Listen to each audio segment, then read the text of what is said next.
Ok, una vez más, muy buenas noches a todos, bienvenidos a esta clase por medio de la administración eclesiástica y como bien decía el maestro Nahum, hoy es nuestra última clase del módulo 2 y ya estaremos dejando los micrófonos al maestro Nahum, no sé antes decirles gracias por seguirnos hasta acá y crecer juntos, que Dios les siga bendiciendo. Antes de hacer una oración breve, quiero pedir perdón porque aquí los vecinos tienen música muy alto y perdón si de repente se escucha ahí música. Voy a tratar de ser claro y hablar con voz de trompeta, como dice Apocalipsis. Ok, amados hermanos, vamos a retomar el punto de la ceremonia de ordenación. Nos falta solamente un punto ahí en la página 27. El maestro Naum está ahí ayudándome a proyectar las diapositivas y ahí dice el punto número 4, ceremonia de ordenación.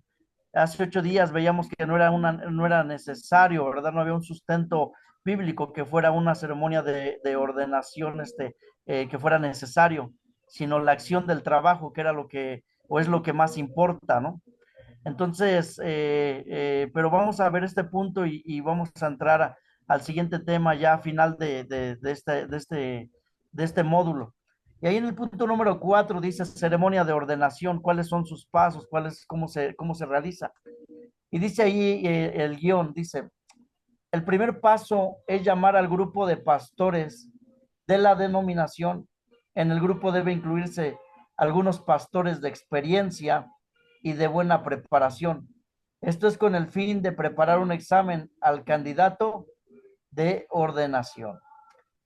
Ok, muchos en el ámbito secular le llaman examen profesional, ¿verdad? Y dentro de la ordenación de un ministro, dentro de la ceremonia de un ministro, muchas veces este es un paso a realizar, el llamar a pastores con experiencia, ¿verdad? Con recorrido, con conocimiento, ¿verdad? Y, y hacer un examen profesional al candidato a la ordenación. Muchas veces los exámenes no nos gustan, ¿verdad? Pero son necesarios para probar el conocimiento, el aprendizaje, ¿verdad? De lo que ha recibido a través de la administración de sus pastores. Entonces, dentro de la ceremonia de ordenación y dentro de la administración, al candidato, al ser ordenado, es sano hacerle un examen de conocimientos bíblicos, ¿verdad? De doctrina, ¿verdad? Entonces, esto es necesario. Ok, dentro de la ceremonia de ordenación, en el siguiente guión, dice, en la ocasión de la ordenación pública, debe estar presente el grupo de pastores que tomó el examen al candidato. Este consejo debe dar un informe a la iglesia a fin de proceder a la ordenación. Cuando se hace una ordenación pública delante de la congregación, delante de la membresía, este grupo de pastores que previamente realizó el examen al candidato debe dar una razón de ser a la congregación. Decir, miren, el hermano Panchito se le realizó un examen, tiene el conocimiento, ha tenido la preparación y, y le hicimos un examen, por eso procedemos a ordenarlo. Entonces ahí viene el respaldo tanto de los miembros o de el grupo de pastores eh, que han hecho el examen, dando el respaldo de que el siervo va a ser ordenado, que se le hizo un previo examen y que tiene el conocimiento y que puede realizar las funciones. Reitero, en la clase anterior decíamos que no era necesario una ceremonia de ordenación, sino el instalarlos en el trabajo. Pero aquí, en este caso, donde se hace una ceremonia de ordenación, antes de instalarlo, se le hace un examen, se hace público, o sea, en el caso de que sea una ordenación pública, se hace este tipo de administración, para que sepa, entienda la gente o donde va a ser instalado el pastor que ha sido preparado, que ha sido capacitado y que tiene el conocimiento y tiene el respaldo, primeramente de Dios y de gente que ha caminado en el reino. Ok, en el guión número 3 dice, el programa del culto puede variar y es mejor que la preparación se realice de común acuerdo entre la iglesia y el consejo de pastores. Entonces, hay variación, ¿verdad?, entre cada administración, ¿verdad? Pero siempre debe de haber un común acuerdo entre pastores e iglesias. ¿Saben qué? Se va a realizar la ordenación de la hermana Adriana Barrios, ¿verdad?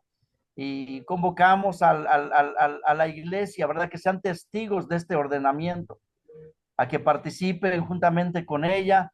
Dice la escritura, ¿verdad? Gozaos con los que se gozan, ¿verdad? Y es un momento de gozo, es un momento de crecimiento, para que sean testigos oculares, ¿verdad? De que la hermana ha sido llamada, ha sido capacitada y que ahora va a recibir un ordenamiento, ¿verdad? Y vamos a continuar. Y dice, el siguiente punto, el punto principal del programa, debe de incluir la imposición de manos a fin de conferir públicamente autoridad espiritual al nuevo pastor. En el desarrollo y dentro de la administración de la ceremonia de ordenación, uno de los puntos principales que no puede faltar en el programa, que no puede faltar en la ceremonia, es la imposición de manos. Y dijimos que la imposición de manos no se hace con ligereza, pero en este caso, como se trata de un siervo llamado, de un siervo que ha sido capacitado, ¿verdad? Sabemos que es una bendición imponer las manos y transferir, ¿verdad? De lo que Dios nos ha dado y sobre todo respaldarlo por medio de esa autoridad. Dice aquí este guión, lo cual me parece muy fabuloso, dice, a fin de conferir públicamente autoridad espiritual al nuevo pastor. Al imponerle las manos, lo estás llenando de autoridad. Es una señal del cielo, ¿verdad? Por eso Pablo veíamos cómo le decía a Timoteo, aviva el don que está en ti cuando recibiste la imposición de manos de parte mía. Y en otra parte dice, cuando el previsterio te impuso las manos.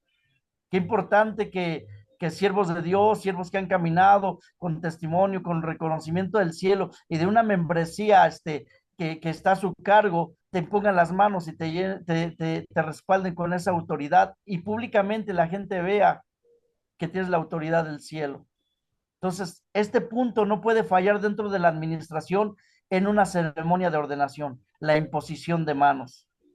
Vamos al siguiente punto y dice, sería bueno conferir un certificado que acredite al pastor como ordenado. Este debe de llevar sellos y firmas de autoridades denominacionales. Qué importante es recibir un certificado. Tienes, por supuesto, el respaldo de Dios, el respaldo de los siervos de Dios a través de la imposición de manos, pero también un certificado donde avale que, que, que ha sido ordenado. En lo particular, yo les platicaba en clases anteriores que cuando un servidor fue ordenado, hicieron una ceremonia, me ungieron delante de la iglesia como testigos, me impusieron las manos y dentro de este certificado, aparte de que llevaba los sellos y las firmas de mis pastores, ahí había un renglón que decía que había un centinela. Y un centinela sabemos que es un vigilante, alguien que vela, en donde había otro pastor que iba a estar velando por mí. Y el hermano Fer, Alan, escribió por ahí que él estuvo en ese servicio. Gracias, que estuvo ahí presente, él fue testigo y él puede dar testimonio de ello, ¿verdad? Y en ese certificado, reitero, decía un guión centinela, es parte de la administración donde fue realizado, donde fuimos, ordenados. Y también a mí me eligieron como centinela de otros pastores. Pastor, puede ser mi centinela hasta el día de hoy, hace unos días, ahora que estuve de vacaciones, Dios me habló acerca de un pastor donde yo firmé que era su centinela, ¿verdad? Y le hablé por teléfono, le dije, mira, el Señor me dice esto, el otro, y me dijo, ahora que lo vi, gracias, pastor, por tu vida, porque justamente pasó así como el Señor te habló. Gracias porque eres mi centinela y siempre estás velando, ¿verdad? Una ocasión íbamos hacia una junta y de repente paso y lo veo ponchado, ahí me echo de reversa, quitamos la llanta y me dice, no, no cabe duda que tú eres mi centinela, dice, Dios te puso para mi centinela.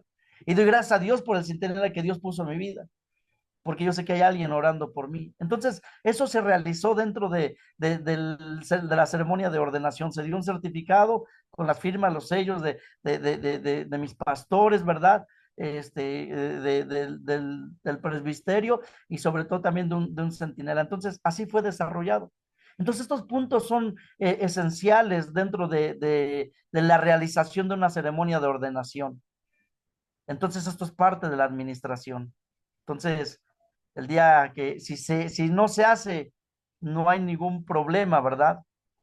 Porque vimos que en la Biblia marca cómo los diáconos fueron, les impusieron las manos y órale, vámonos al trabajo, ¿verdad? Pero si se hace, también es bueno, en común acuerdo con la iglesia y que vean que eres llamado del cielo, que te están ungiendo y que te están poniendo las manos, que llevas la autoridad en todos los aspectos para poder realizar tus funciones.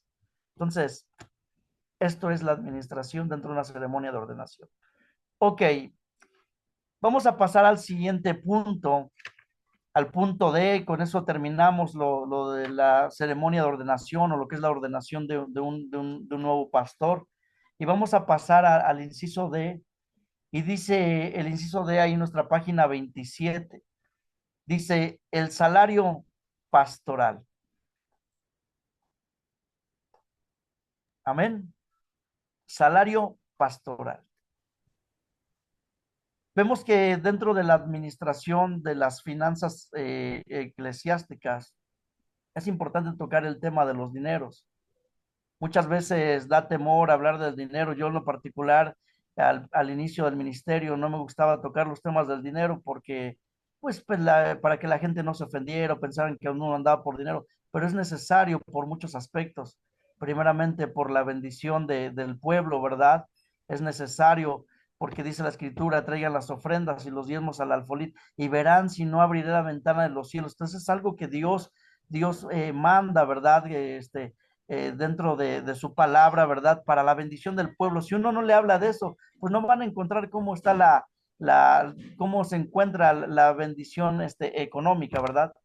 Pero hablar de finanzas, reitero, es un tema que es digno de hablar con sanidad, con transparencia, conforme a la escritura, conforme a lo que dejó el Señor.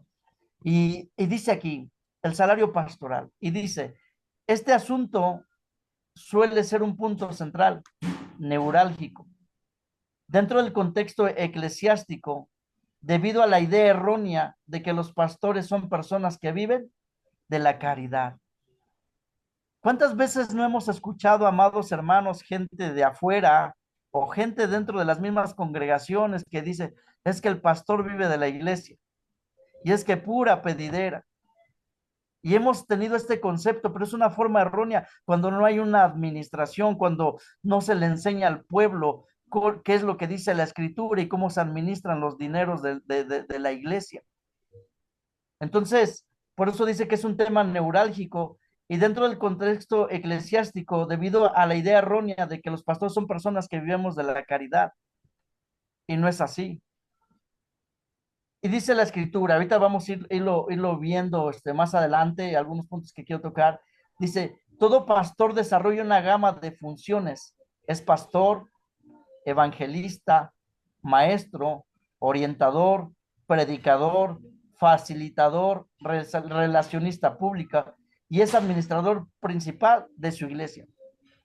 Cuando tú entras a una empresa, eh, te recibe por lo regular capital humano, te da una inducción de cuáles van a ser tus funciones y responsabilidades. ¿Sabes qué?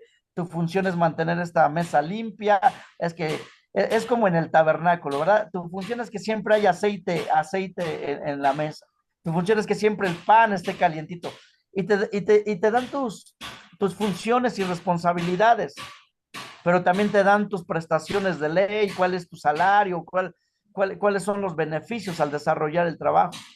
Y si una persona, decía el maestro Nahum algo que me agradó hace 8 días, dentro de la preparación secular, Nosotros tenemos una preparación superior a la secular.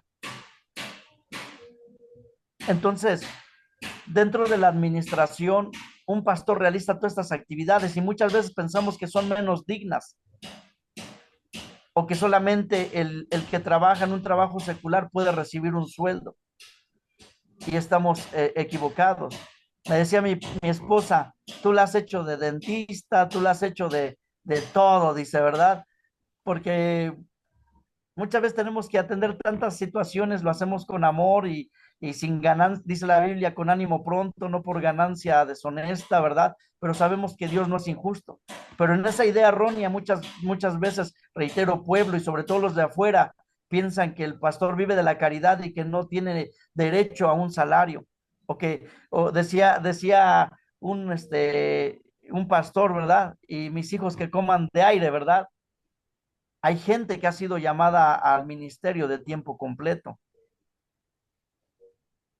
Yo sé que los que son llamados de tiempo completo, ahí vemos un ejemplo del siervo del Señor, como Dios le dice, vete al arroyo de Querit, que ahí yo te sustentaré y te mandaré carne por la mañana y por la tarde, y enviaba unos cuervos, ¿verdad?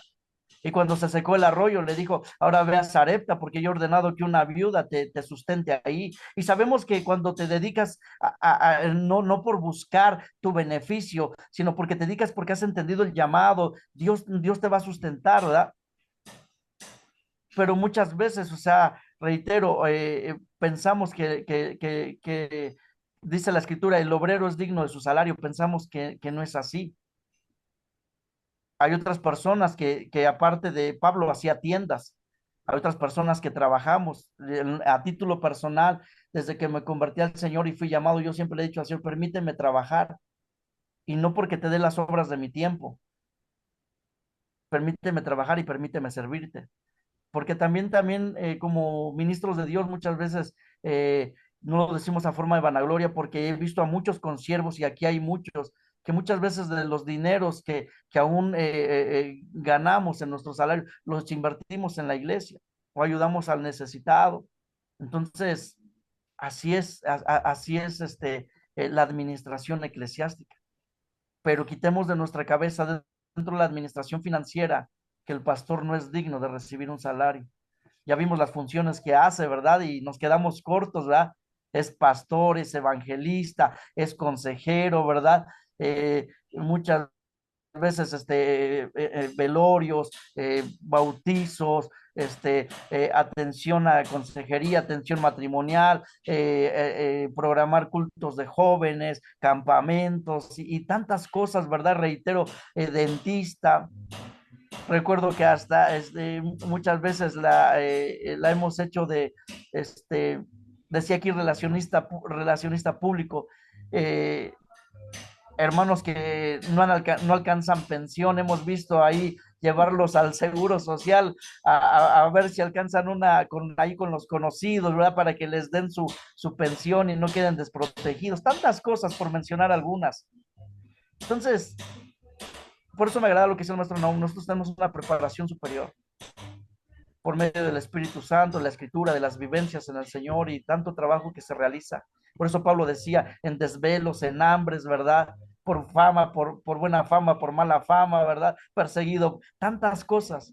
Y creo que los siervos de Dios merecemos esta administración también. No porque la exijamos, sino porque es justo. Decía mi apóstol, va, y si no es así, Dios mandará alivio y respiro de cualquier otro lado, porque así es el Señor. Pero, ok, continuamos. Ya vemos todas las funciones que realiza un pastor haciendo un resumen, ¿verdad? Y después del punto, ahí en el primer párrafo, dice, por otro lado, todo pastor que ha sido llamado por Dios sabe que no es un oficio que nos vuelve ricos, es de por sí un gran sacrificio. Hace rato mencionaba que siempre le he dicho al Señor, permíteme trabajar. Y dentro de mi oración, ¿verdad? Mi primer vehículo, por gracia de Dios, fue un bochito, en donde pues fue de mucha bendición en su tiempo. Y al paso de los años siempre orando, Señor, dame un mejor vehículo, no por presunción, porque es necesario para visitar hospitales, llevar a hermanos, y es necesario un vehículo. Entonces, por qué les comento todo esto, hermanos? Porque el Señor me lo permitió, mejorar el vehículo, lo saqué, a meses, ¿verdad? Lo sigo pagando hasta el día de hoy. Y ese vehículo lo saqué por medio de mi anterior trabajo. La empresa me facilitó, el sacar el vehículo y yo sigo pagando. Pero ¿por qué menciono todo esto? Porque dije, como vehículo es necesario para visitar hospitales. Muchas veces me he tenido que trasladar hasta el hospital de Joco, a muchos lados, a llevar el evangelio, a predicar a aquellas personas que se encuentran enfermas. Entonces es necesario, pero menciono la otra contraparte. Tenemos una congregante que su nieto, pues, sabe que su abuelita se congrega con nosotros. Y el día que me vio en mi carro, dice, oye, el evangelio sí deja, ¿verdad? Ya voy a ser pastor, porque mira tu pastor qué camioneta trae. Y tienen esa idea errónea, ¿verdad? Que el evangelio, con el evangelio nos enriquecemos, pero no es así, no es así. Por supuesto que Jesucristo se empobreció para enriquecernos a nosotros en muchas áreas de la vida. Y por gracia de Dios, Él es nuestro proveedor y no nos falta nada. Y Él provee todo para que sigamos adelante. Pero quiero invitarlos a que quitemos como fieles administradores de la gracia de Dios, que quitemos esa idea errónea, que los ministros vivimos del Evangelio. Bueno, sí dice la Biblia que el que predica el Evangelio vive el Evangelio, pero más bien que sacamos ventaja de ello. Si en otros lados lo sacan, en este caso, en este movimiento, no es así. Predicamos con ánimo pronto, pero también es justo, no es pecado. Entonces, por eso digo, es sano hablar de finanzas. Vamos a ver el punto número uno y voy a invitar a mi hermana Aurora Montiel, por favor. Si me ayuda a leer el punto número uno después del primer párrafo, el punto número uno, abajo del punto número uno hay un guión. Ese guión también, por favor. Amén. Adelante, hermana. Sí pasa. Algunos, algunos principios a tomar en consideración. Primer principio. Si la iglesia opera dentro de el sector de los servicios, entonces el gasto mayor tiene que ser para cubrir salarios de aquellos que trabajan para prestarlo. Hasta ahí es el primero paso. Amén, muchas gracias. Es cierto lo que Sí, menciona la hermana Aurora, esto que leyó, que el gasto mayor tiene que ser para cubrir salarios de aquellos que trabajan para prestarlos, ¿verdad? Muchas veces las entradas son menores a los gastos, ¿verdad? Pero tiene que haber una administración buena para que estos gastos se puedan cubrir y sobre todo cuando la iglesia opera dentro del sector de los servicios. Entonces, dentro de la administración debe de haber una sana administración financiera para que el dinero que entra cubra todos los gastos que se dan y sobre todo los que trabajan para prestar los servicios.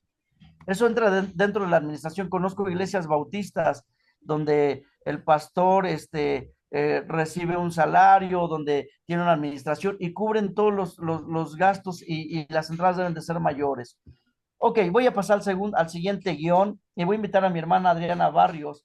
Si me lee el segundo principio, estamos viendo principios que se deben de considerar para la administración de las finanzas. Adelante, hermana Adriana. Sí, pastor. Segundo principio, Dios nos ha llamado a servir, no a pasar hambre y necesidades.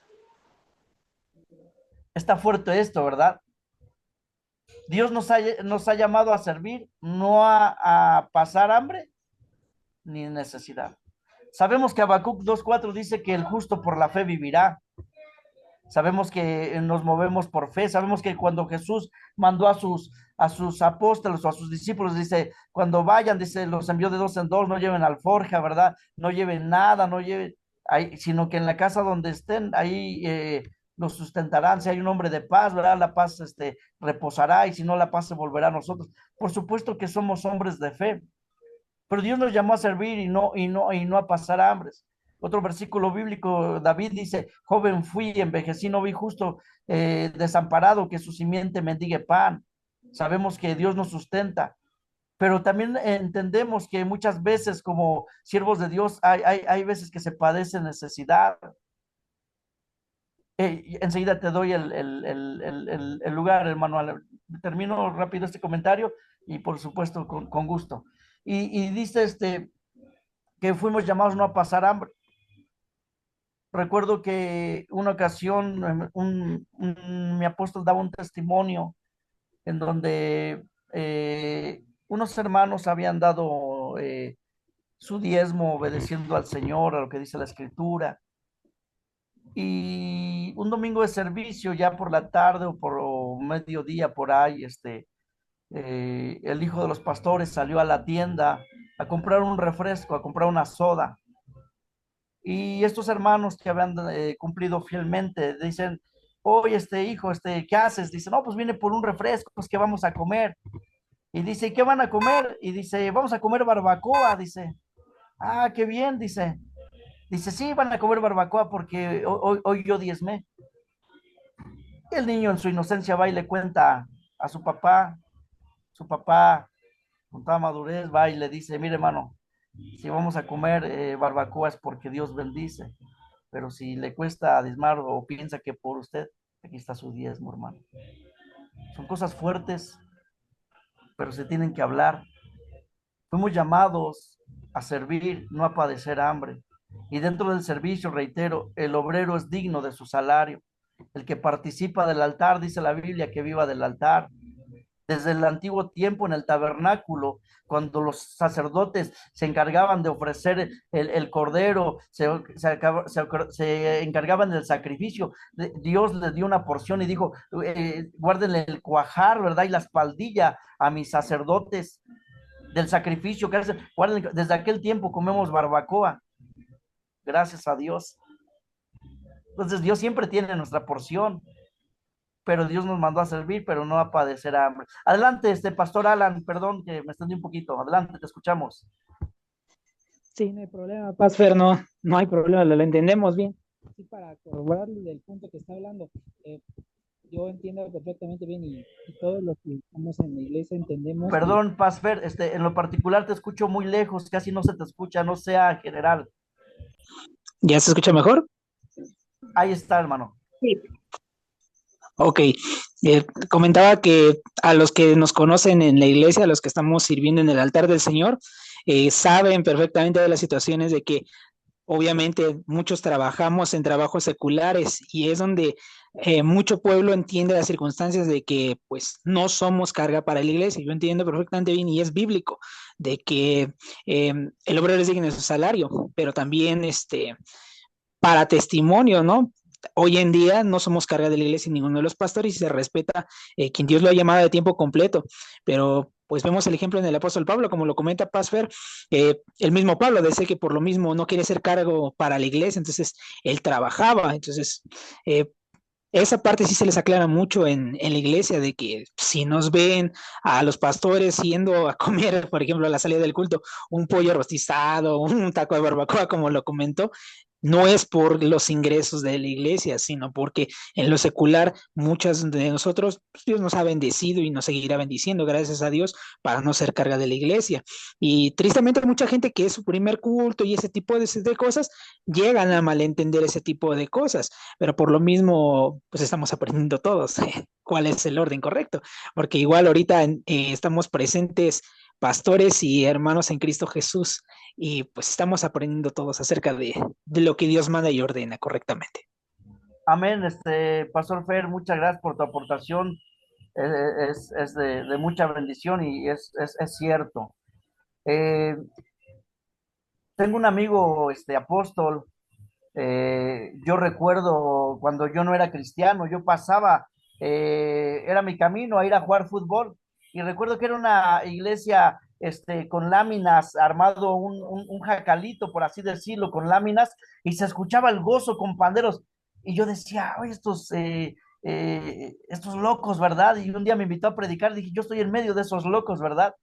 Pero quiero testificarles que al paso de los años ellos pudieron construir, pudieron avanzar, Dios levantó, era pastor, ahora es apóstol, y Dios lo ha llevado a muchos lugares, lo ha llevado a las naciones, y de repente un día publicó una foto donde estaba comiendo con su esposa y unos líderes, y no faltaron las críticas ahí en Facebook, ¿ah? No, y el pastor gastándose los diezmos, debería de darlo a los pobres y al necesitado, y él anda ahí, y él no comentó nada. Y muchos, pues, cristianos con madurez, ¿verdad? Sin caer en juego, solamente yo, el pastor, usted goce. Nosotros vimos cuánto padeció y ahora ha recibido bendición, ¿no? Entonces, es parte, ¿no? O sea, hoy se quita ese paradigma, ¿verdad? De que el pastor, pues, no tiene derecho a nada, él tiene que predicar y de tiempo completo, y no es así. Dios nos llamó a servir, pero no a padecer hambre. Y como líderes que están aquí, como pastores que estamos aquí, cuando ofrenden, cuando diezmen, cuando den una ofrenda voluntaria, cuando se acuerden de los pastores, háganlo con gozo, háganlo con gozo, háganlo con alegría. Dice que tengamos por doble estima a los que sirven al Señor. Yo les decía hace 8 días, y quiero preguntar cuántos saludaron a sus pastores. Yo les dije, salúdenlos. El Me saludarlos es falta reconocer su trabajo, es decirle, pastor, el gracias por sartán tu y vida. el panchulosina. Está en la cajita. Entonces, es también el de repente decirle, pastor, yo sé que te gusta tu coca, ahí está tu coca, ¿verdad? Entonces, hacerlo sin murmuración, hacerlo con madurez, es lo que primeramente Dios lo llamó, que Dios, dijimos que nosotros nos tenemos que ajustar a las funciones del reino, hacerlo con gozo, con alegría, porque es necesario. Mira, al ofrendar, dentro de las iglesias, por decir, nosotros cada fin de año les mencionaba que damos un balance de lo que entró, en qué salió y qué logramos. Eso es sano, pero dentro de la recolección de ofrendas, ahorita lo vamos a ver, muchas veces hay iglesias donde rentamos, pagamos una renta, el ornamento del templo, hay que pintar, hay que mejorar instrumentos y tantas cosas, y por eso ocupan las ofrendas. Muchas veces dicen, todo se lo lleva el pastor. Me acuerdo que en COVID, pues las finanzas de la iglesia disminuyeron, hubo muchas salidas. Y un día me habló una hermana, me dice, pastor, dice, necesito que me preste 20,000 pesos de la ofrenda, dice, para unas cosas. Dije, hermana, no quisiéramos tener esa cantidad, ¿verdad? Pero si lo tuviéramos con gusto, hermana, de verdad. Pero reitero, muchas veces piensan que todo es para acá y no es así. Pero es justo el que el pastor tenga un salario, es justo.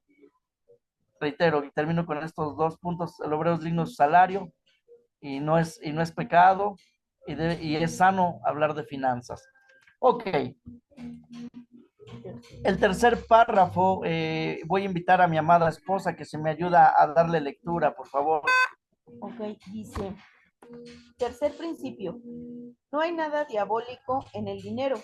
El pastor debe hablar con libertad sobre su situación financiera con los líderes de su congregación. Juntos deben buscar alternativas viables y buscar soluciones a las necesidades económicas. Amén. Es cierto, no es diabólico hablar de finanzas. Cuando vimos en clases anteriores, ¿verdad? Cuando Dios manda a Moisés a levantar tabernáculo y le dice, pide ofrendas del pueblo, ¿verdad? Y trajeron oro, trajeron de lo mejor, y se habló con libertad, tanto que las ofrendas sobraban y tuvieron que parar, ¿verdad? Las ofrendas. Entonces no es diabólico hablar de dinero si se habla con transparencia, conforme a la escritura y con una buena administración. Se debe de buscar alternativas juntamente con los líderes, ver las situaciones, tanto, hay 3 situaciones muy puntuales que se tienen que ver dentro de muchas cosas. Dentro de las finanzas tiene que ver qué es lo que se necesita dentro de la iglesia, ¿verdad? ¿Qué se necesita? Muchas veces hay líderes que han caminado fielmente y de repente, pues, son probados en su fe en las finanzas. Quizás un líder se quedó sin trabajo, ¿verdad? Y debemos juntamente con eso, oye, ¿saben qué? ¿Cómo le vamos a hacer, ¿verdad? Para buscar alternativas y ayudar a este hermano, porque tiene una familia, porque... Entonces, no es diabólico hablar de finanzas con los líderes, con los que caminan contigo, ¿ah? Muchas veces a lo mejor el pueblo que no fue llamado al liderazgo y sin menospreciar, muchas veces no tienen la madurez para hablar de estos temas, aunque se tienen que hablar desde el altar para que tengan un crecimiento y conozcan cómo se realiza el trabajo y la administración. Pero aquí menciona muy puntualmente reunirse con los líderes, con aquellos que conocen el trabajo. Entonces, no es diabólico hablar de finanzas. Aquellos que no han alcanzado la madurez van a decir, otra vez dinero, y otra vez. Es necesario. Yo les decía, usted sale a la calle o al particular salgo a la calle y de repente cuando veo ya me están chiflando y me dicen, hola, buenas tardes, me dicen el franelas, ¿verdad? Ahí con lo que guste cooperar. Vas al centro comercial, estás subiendo tu mercancía y ya llega el señor, lógico, están trabajando y te quitan tu carrito porque están buscando una moneda. Y sales y ya la niña te pidió el boy y son gastos. ¿Y por qué te pongo estos ejemplos? Porque dentro de la iglesia hay gastos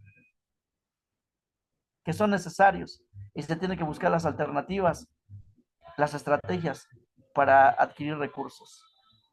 Ok, vamos a pasar al siguiente punto. No me quiero detener mucho, dijo el maestro, aunque esta clase era corta y no quiero ocupar porque él tiene algunos puntos que decir.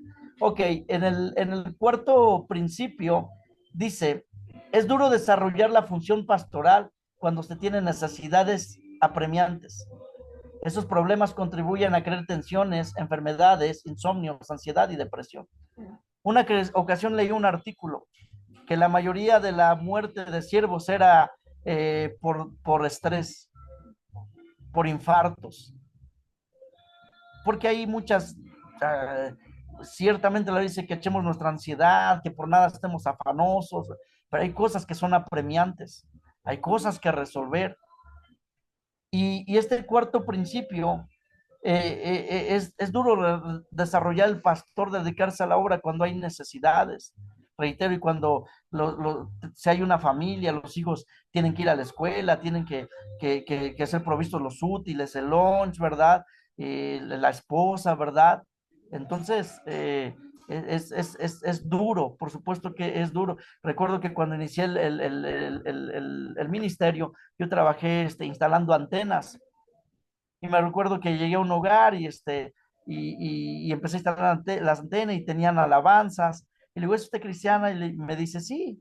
¿Y usted también? Le digo, sí. Dice, ay, ¿dónde se? Ya empezamos a platicar y llegamos al punto que yo era ministro, ¿verdad? Y me dice, ¿y qué hace instalando antenas? Me dice, y me dio una propina. Me dice, eso es para que usted ya no ande instalando antenas y se dedique a predicar, gloria a Dios.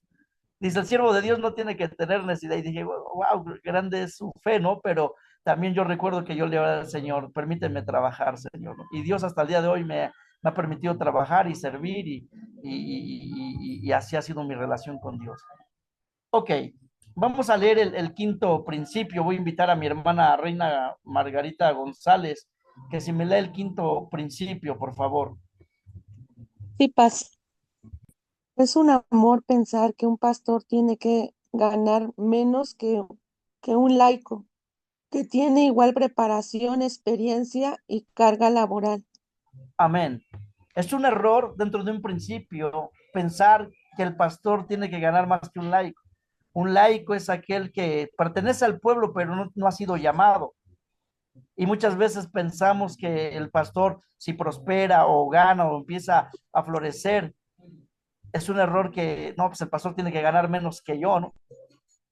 Entonces, esto es un error. Dios, reitero, Dios es el proveedor, Dios bendice a sus siervos también.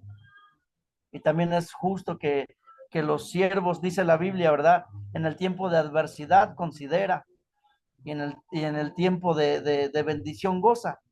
Entonces, el día que llegue el gozo, ¿verdad? Recuerdo en diciembre también pude salir de vacaciones. Mucho tiempo no salí de vacaciones. Y no es que ahora el Señor nos ha permitido, nos ha bendecido y hemos salido de vacaciones. Y recuerdo que publicó una foto y me escribieron ahí, si tú fueras profeta de Dios, andarías como Jesucristo. Entonces muchas veces cuando prosperan te quieren ver en la misma posición económica, te quieren ver en la misma posición espiritual, te quieren ver menos, o quieren decirte, no, pues Jesús anduvo manso y humilde y no andaba en eso, andaba predicando. Ellos no ven el proceso que has llevado, ¿verdad? Ellos no vieron cuando uno corría y se me hacía un hoyo en el zapato y otro en el calcetín, ¿verdad? Y ahora que Dios te ha permitido, muchas veces dicen por ahí, critican tus éxitos, pero no vieron tu desarrollo, ¿no? Entonces, es un error pensar que el pastor debe de ganar menos que un laico. Entonces, eso es un error. Vamos a ver otro principio, el sexto principio de estos principios que se tienen que tomar a consideración. ¿Puede leer el sexto principio, pastor Alan, por favor? Claro que sí, dice, sexto principio, es un error pensar que la esposa del pastor y los hijos del pastor están obligados a trabajar a tiempo completo en la iglesia. El cónyuge es un miembro de la iglesia y no un empleado.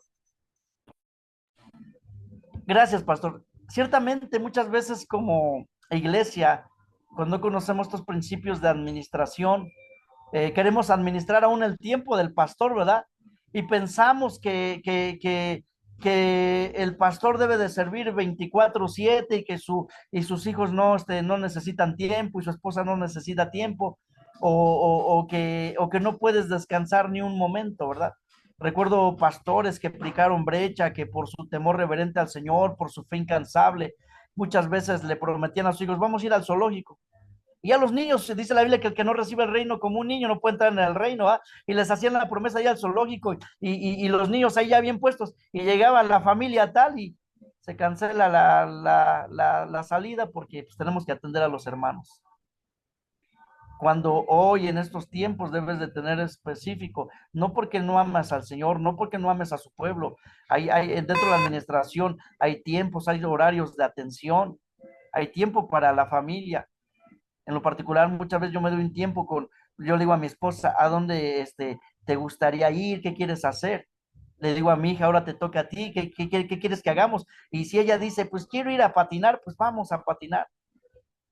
O quiero ver una película, pues vemos una película y con unas palomitas. Ahora me toca a mí, ¿a dónde quieres ir? Pues quiero ir a un museo. Y es parte de darnos un tiempo. Porque reitero, muchas veces la iglesia piensa que los hijos de los pastores, la pastora o un servidor, tenemos que servir de tiempo completo. Recuerdo que tenía un vehículo anterior, la cual descansaba los días jueves, mi vehículo. Entonces, los días jueves me iba a trabajar en transporte público. Y un día recibo una llamada de una hermana y le digo, mándeme, hermana. Y me dice, estoy afuera de su casa, pastor. Le digo, ¿qué necesitas, hermana? Lo que pasa es que estoy en el trabajo. Y me dice, no sea mentiroso, me dice, ya me agaché por abajo del zaguán y su camioneta está ahí, usted no me quiere abrir. Y le dije, hermana, no es así. Le digo, mi camioneta al día de hoy no circula. Me vine a trabajar en transporte público, es la razón por la que usted la ve. ¿Pero en qué le puedo servir, hermana? Pero muchas veces pensamos que en todo tiempo, ¿verdad? Por supuesto que amamos al Señor, amamos a su pueblo, pero también dentro de la administración, siempre he escuchado decir, el primer ministerio es nuestra casa. Entonces, también tiempos de calidad. Y eso es un error. Ok, vamos a leer el séptimo principio. Voy a invitar a mi hermana Marcel, que la veo ahí en pantalla, que lea el séptimo principio, por favor. Amén. El pastor es el líder principal de la congregación, él la representa adentro y afuera. Es el responsable máximo de los programas de la iglesia. Así es. Como ministros de Dios fuimos puestos para ministrar, ¿verdad? Para presidir, ¿verdad? Y somos los responsables dentro y fuera de la iglesia para realizar eh, toda la programación que se hace dentro de una iglesia. Dijimos que cerrando un ciclo empezamos otro, es parte de la administración y que el trabajo nunca para, ¿verdad? Y hay infinidad de programas, ¿verdad? Sobre todo siempre tenemos que orar al Señor para que Él dirija todos los programas a realizar, ¿verdad? No nomás es que se me ocurrió, ay, vamos a hacer un culto de damas, ¿verdad? No es así. Sí, somos responsables, pero con una sana y una humildad de pedirle al Señor la dirección, ¿verdad? Que Él fluya, pero somos los principales dentro y fuera de toda la programación que se hace dentro de la iglesia, campañas evangelísticas, reitero, eh, eh, predicaciones, campamentos, hemos hecho bodas comunitarias y somos los responsables de administrar todo eso, lógico. Y reitero, como lo dije en la primera y lo digo hoy en la última clase, sin el liderazgo como tú no se podría, porque Dios los puso para que juntamente administremos y desarrollemos el trabajo y se alcancen los objetivos como cuerpo de Cristo. Entonces, es importante esto. Ok, vamos a leer el octavo principio y voy a invitar a mi hermana, a mi hermano Gabriel, a mi hermano Gabriel, que si me lee el octavo principio, por favor. Claro que sí. Octavo principio. El pastor es el responsable directo de los fondos que recibe una congregación. Sus buenos oficios ayudan a levantar las recaudaciones y su función es también apoyar a los líderes en una campaña de recaudación de fondos. Amén, hermano Gabriel. Es muy importante esto. El pastor es el responsable directo de los fondos que recibe. Te quiero dar un testimonio y después entraré a donde quiero llevarte. Este testimonio que te digo es verídico. Había un hombre en Estados Unidos que, que se dedicó pues a los rudimentos de este mundo. Cayó enfermo, murió, oraron por él, Dios lo resucitó. Y él entendiendo eso, entregó su vida al Señor, Dios lo llama al ministerio, se viene para México, empieza a servir. Y al final de cada servicio le decía a un muchacho, cuenta cuánto entró de dinero y contaban, dice, ahora sí, dice, vámonos a tomar. Y se iban a tomar y se gastaban los fondos de la iglesia. Total que este varón, pues el Señor se lo llevó por una administración no insana. Pero podemos creer que hay administradores fieles, habemos administradores fieles de los dineros del Señor, que lo que entra es bien administrado, bien canalizado. Y también aparte de administrar, apoyamos a los diferentes ministerios, sobre todo a ejercitar su fe, a que sean buenos administradores y que alcancen los fondos para lograr los objetivos. Ejemplo, cada ministerio tiene sus proyectos y como pastor debemos de velar en oración y inyectarles la fe y las estrategias para alcanzarlos. Un ejemplo, el diaconado, hace rato lo que subió el hermano Naún, me gustó mucho, que la iglesia tiene que ser, tiene que renovarse, tiene que innovarse, y es en en las áreas, espiritual, en todas las áreas. Un ejemplo, el área de talentos, necesita un horno de microondas, una mejor parrilla, porque los quemadores ya dieron todo lo que tenían. Muchas veces sí aportamos una ofrenda como punta de lanza. Mire, le voy a dar una ofrenda y aquí está la tesorera que no me dejará mentir, pero muchas veces le digo, miren, vamos a programar un talento, ustedes no van a poner nada, se les va a dar un colchón o una base para que ustedes inviertan y lo que se gane, se llegue al objetivo. Pues son estrategias, ¿verdad? Que el diaconado quiere cambiar de vestimenta porque cada domingo son los que realizan, ¿sabe qué? Pues a ver cómo le vamos a hacer. Y es ahí administrar los proyectos, es ahí inyectarles la fe, es ahí en las estrategias, pero también impulsarlos a que trabajen, ¿verdad? Para el reino de los cielos y se adquieran los dineros para la realización del trabajo. Reitero que muchas veces como siervo me pasaba que les acercaba todo. Y un día un hermano viene y me dice, oye, pastor, no tengo una extensión. Le dije, hermano, es hora de echar a andar su fe, es hora de invertirle al reino y creo que usted y el grupo Alabanza pueden comprar una extensión. Esta vez no se las voy a dar. Y empezaron a echar a andar su fe y ya después se hicieron de más instrumentos y muchas veces hay que darles un empujoncito. Entonces, sí somos precursores, pero también tenemos que enseñarle a la fe sobre todo, las estrategias y los proyectos de trabajo de cómo recaudar fondos y sobre todo que los proyectos se lleven a cabo. Ok, damos vuelta a nuestra página número 28. Dice, mirando estos principios, no hay nada malo en el que pastor tenga un salario y beneficios sociales que le permitan un buen vivir en vez de un mal existir. Cuando vemos estos principios, vemos que los siervos de Dios deben de tener un buen vivir. Reitero, muchas veces las cargas de trabajo traen enfermedad, traen opresión, traen ansiedad, pero cuando hay estos sanos principios, quitamos las ideas erróneas y buscamos las estrategias por medio de la palabra, por medio de la dirección del Espíritu Santo, por medio de la fe. Por supuesto que el pastor, los siervos de Dios van a tener un buen vivir. Decía el apóstol Pablo, ¿a poco yo no tengo derecho a tener una hermana como esposa como los demás apóstoles? En el día de hoy, ¿a poco ustedes como siervos de Dios no anhelan, no anhelan mejoras en todas las áreas? Por supuesto. Dios nos llamó a servir, pero no a pasar hambres, amados hermanos. Entonces es sano hablar de este tipo de administración dentro de la iglesia con el liderazgo y con la congregación. Amén.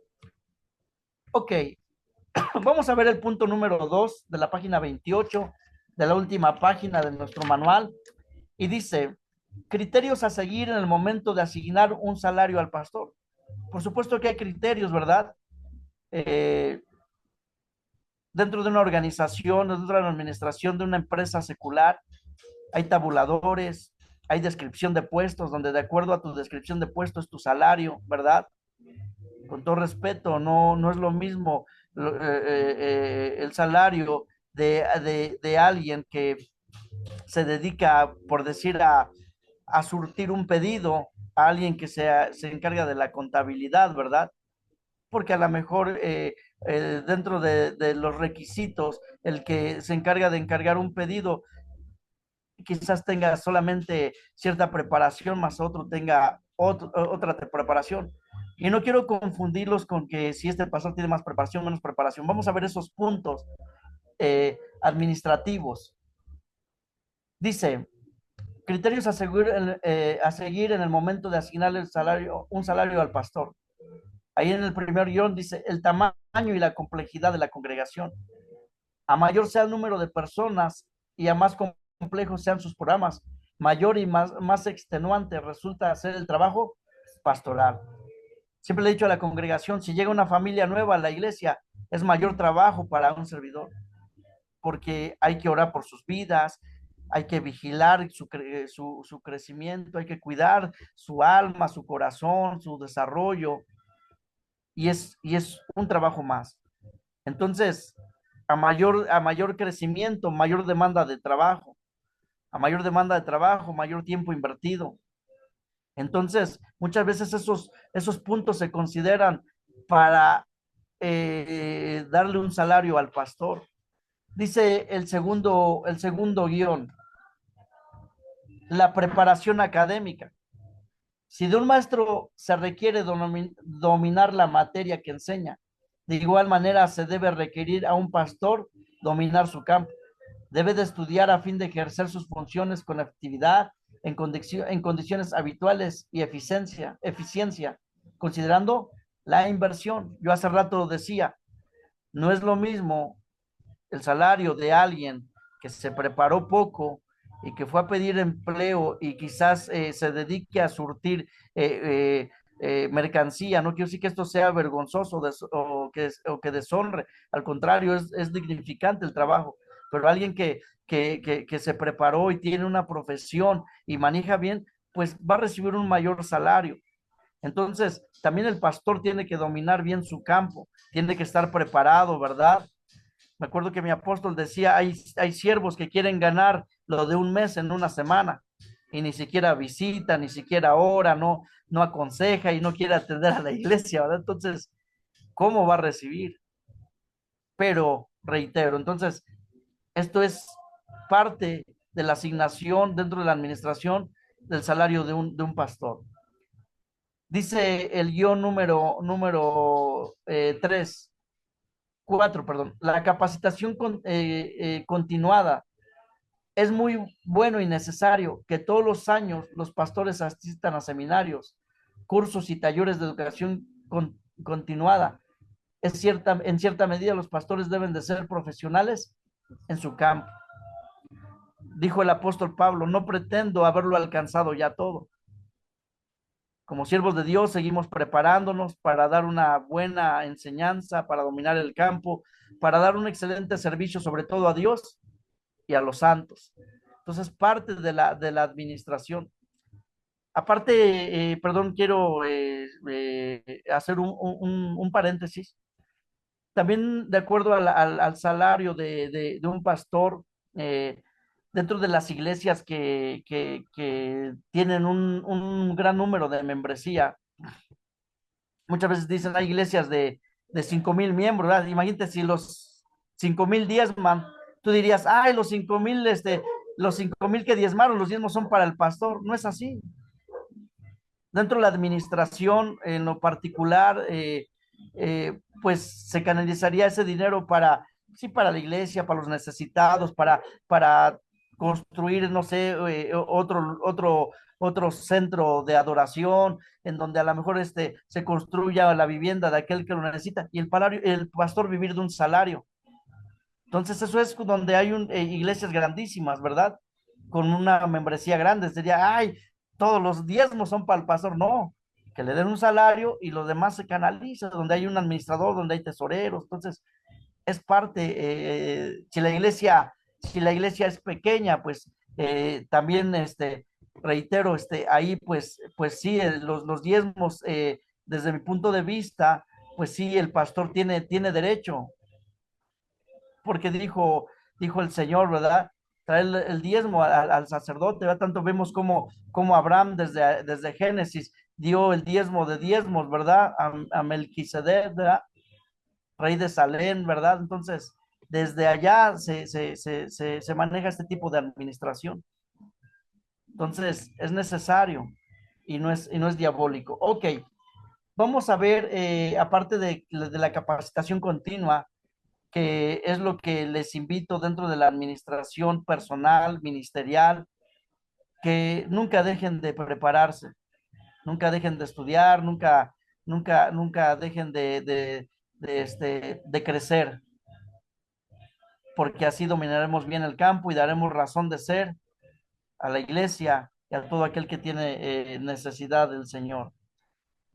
Ok, la experiencia laboral, dice, no es lo mismo pastorear una iglesia pequeña en un barrio pequeño que una iglesia grande y compleja en una zona metropolitana. No es lo mismo, amados hermanos, pastorear una iglesia en un pequeño barrio o en provincia, ¿verdad?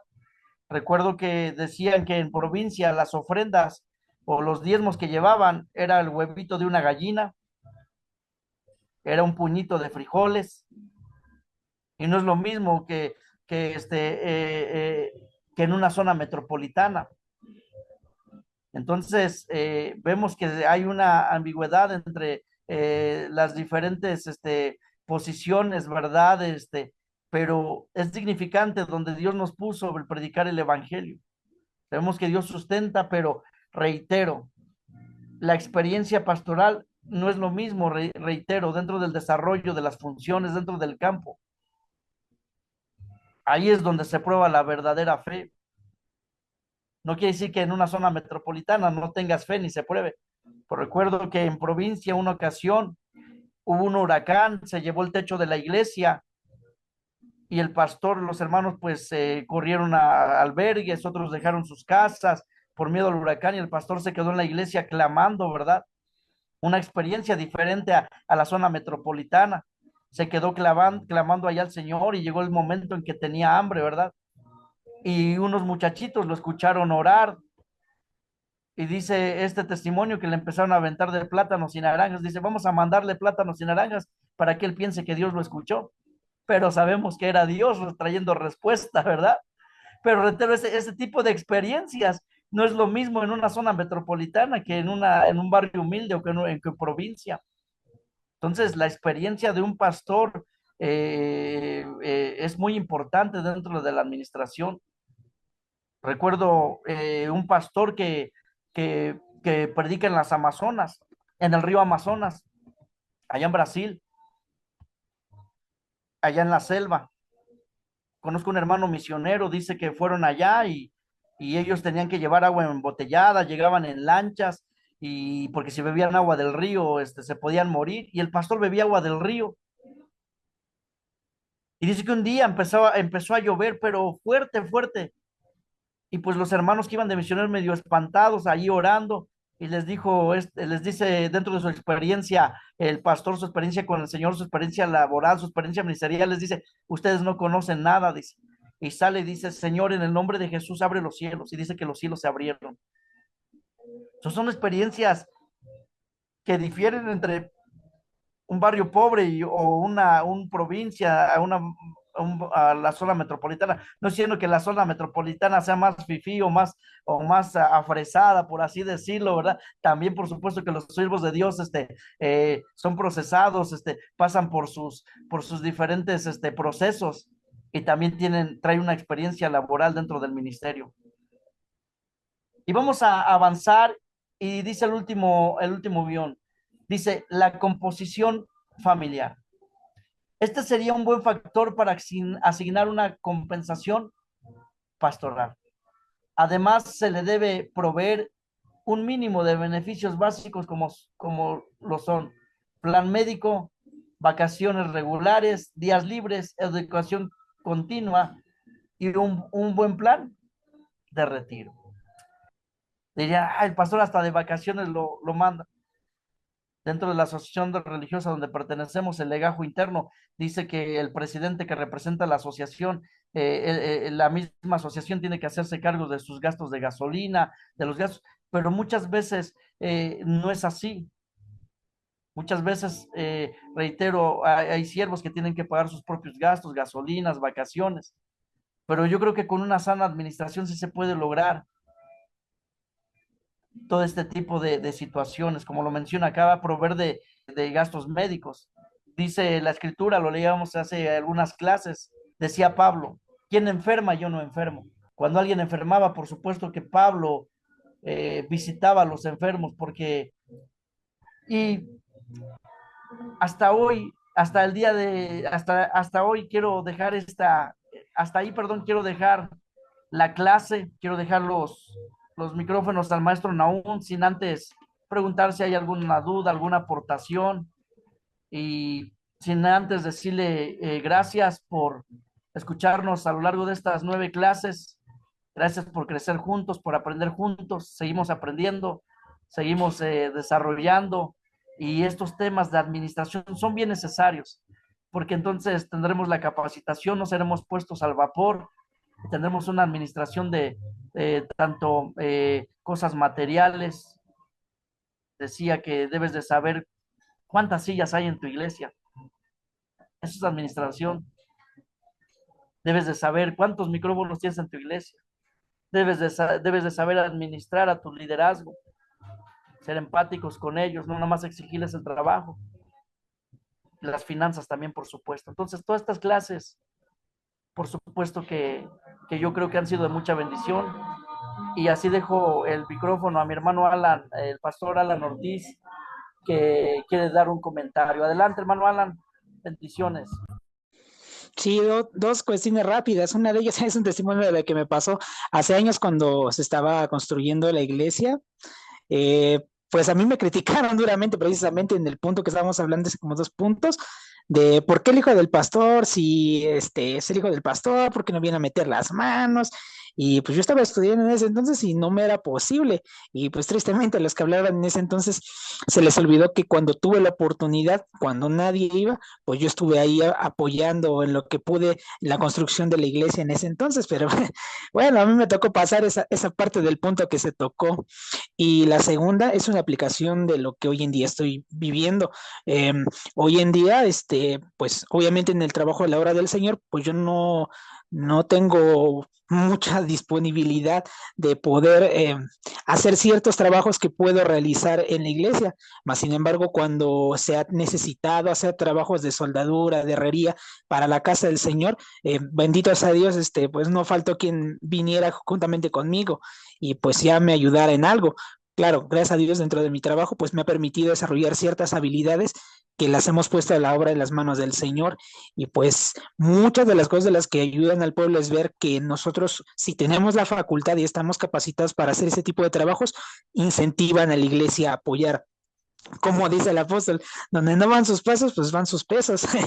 Y es una grande bendición cuando tienes equipos de colaboradores en los que por amor al Señor Jesucristo se acercan voluntariamente y te dicen, pastor, ¿en qué le ayudo? ¿Cómo le ayudo? Eso es una grande bendición. Y me sorprendieron porque había dejado pendiente a pintar una estructura que armé y pues no había dejado materiales ni nada más. Sin embargo, Dios puso en el corazón, qué testimonio, porque en el corazón de el esposo de una hermana que no va a la iglesia, el hermanito, por cuestiones del trabajo, el día en que yo no pude ir, el hermanito llegó temprano e hizo ese trabajo y cuando llegué me quedé así de wow, que Dios lo bendiga. Y hasta ahorita pues no he tenido la oportunidad de verlo porque eso tiene relativamente poquito, pero cuando yo lo veo pues obviamente vamos a agradecerle como se debe, orando y bendiciendo sus vidas y testificando públicamente de lo que el amor por la obra hace de tierras lejanas, digo yo, y de la persona de la que menos espera, la bendición para la casa del Señor llega.